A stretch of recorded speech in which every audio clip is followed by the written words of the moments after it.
अब कि मैं रोज़ाना ही एक वीडियो देखता हूँ कि किसी ना किसी का वीज़ा लगा होता है और आप उसकी मुकम्मल वो बता रहे होते हैं, दिखा रहे होते हैं वीज़ा की जो वो स्टिकर लगा के देते हैं। तो इससे उसकी प्राइवेसी लीक नहीं होती, उसके गली-मोहल्ले में पता है लोगों का वीज़ा लग जाए, लोग बताते ही नहीं है। आराम से फ्लाई करते हैं, उसके बाद बताते हैं।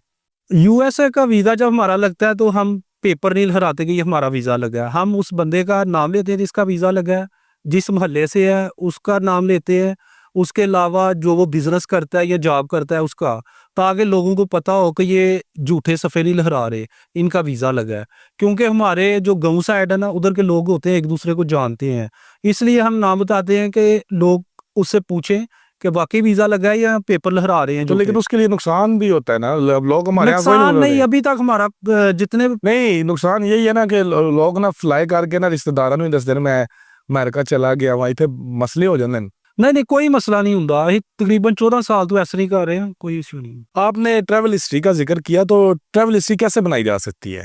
ट्रैवल हिस्ट्री जो है वो छोटी-छोटी कंट्रीज़ हैं जिनके वीज़े ईज़िली लग जाते हैं, जैसे Malaysia, Thailand, Cambodia, Singapore, Sri Lanka, इनमें से 3-4 कंट्री सेलेक्ट कर लें, तो उनका ट्रैवल कर रहे हैं। तो जस्ट एंट्री एग्ज़िट की स्टैंप लग जाए, तो यही ट्रैवल हिस्ट्री है।